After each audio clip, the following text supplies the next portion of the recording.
Et cette question à présent, comment Berlin et Paris ont laissé la voie libre à la Russie? Vous y répondez, Sylvie Kaufmann. Merci d'avoir accepté notre invitation. Vous êtes éditorialiste, grand reporter au journal Le Monde. Vous avez été correspondant à Moscou notamment. Et vous signez le dernier ouvrage, Les Aveuglés, aux éditions Stock. Les Aveuglés étant donc Berlin et Paris, l'Allemagne et la France, fondateurs de l'Europe, qui à la fin de la guerre froide n'ont pas voulu voir quoi? N'ont pas voulu voir que le chemin vers la démocratie triomphante n'était pas si facile que ça, qui n'était pas dessiné automatiquement, et qu'il y aurait évidemment des embûches et même des oppositions et des obstacles très puissants. Et je crois que ce qu'on n'a surtout pas voulu voir, c'est à partir de l'année 2000, à partir de l'arrivée au pouvoir de Vladimir Poutine, qui est devenu président en 2000 et qui est donc là depuis maintenant près de 24 ans et qui va très probablement être réélu en mars pour un nouveau mandat. On n'a pas voulu voir qu'il ne prenait pas le chemin de la coopération que nous souhaitions probablement, et on a pensé qu'il valait mieux nous suivre celui de la realpolitik, ça a été soit de la realpolitik, soit de la vénalité, soit de la naïveté, soit tout ensemble. Vous dites qu'il y a un point de départ presque, justement vous citez Vladimir Poutine au début de son mandat, le début de départ de cette cécité, c'est lorsque Vladimir Poutine s'adresse au Bundestag, aux députés allemands en allemand. Vous parlez même d'extase presque de l'Allemagne à ce moment-là. Gerhard Schröder complètement conquis et plus étonnamment Angela Merkel par la suite. Oui, il y a plusieurs périodes. Alors effectivement, ce discours de Vladimir Poutine devant le Bundestag en 2001, c'est le 25 septembre 2001. Donc là, il y a une réaction d'extase. Il séduit totalement le Parlement allemand et la classe politique allemande tout entière pratiquement. Mais on est encore dans une phase, on est juste 2 semaines après le 11 septembre et on est dans une phase où on peut penser qu'il peut y avoir une forme de coopération.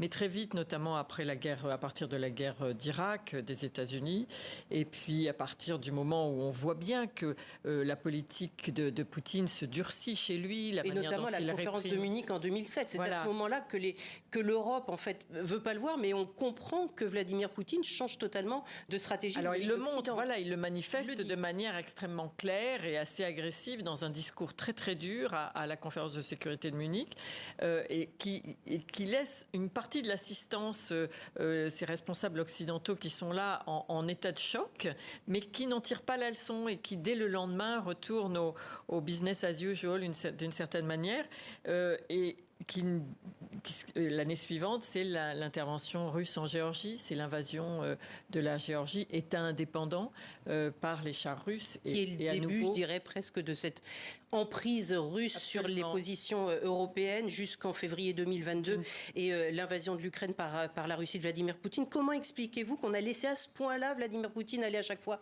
plus loin?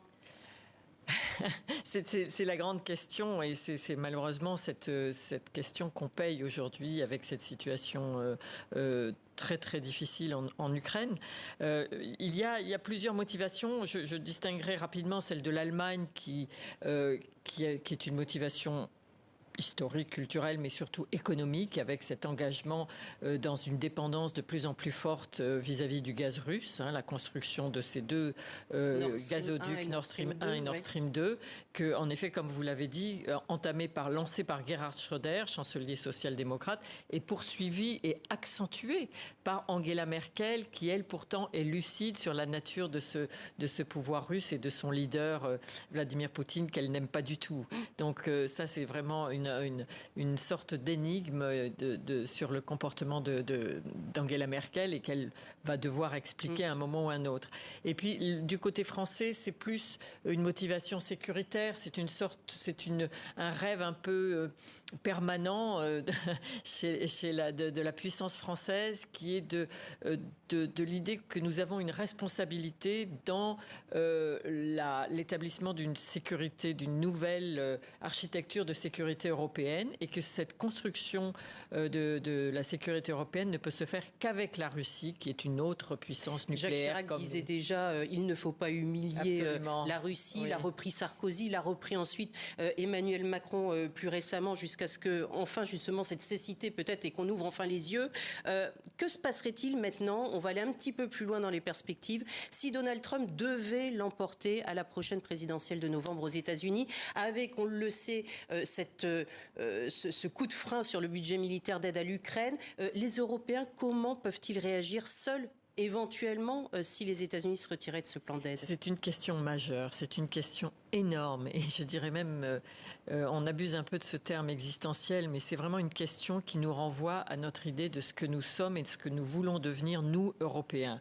La perspective de l'arrivée du retour au pouvoir de Donald Trump est de plus en plus plausible, c'est de plus en plus réaliste et il y a une sorte d'un peu de sentiment de panique qui est en train de s'emparer des capitales européennes parce qu'on réalise que déjà les difficultés sont visibles à Washington. Biden n'arrive pas à débloquer cette aide de 60 milliards de dollars qui est promise, qui est nécessaire pour aider l'Ukraine. Et l'Europe se dit, alors qu'est-ce qu'on fait? Est-ce que nous devons nous suppléer à toute cette aide américaine? Est-ce qu'on peut y arriver tout seul? Or, qu'est-ce qui s'est passé? On a livré des armes à l'Ukraine depuis 2 ans, depuis que cette guerre a commencé.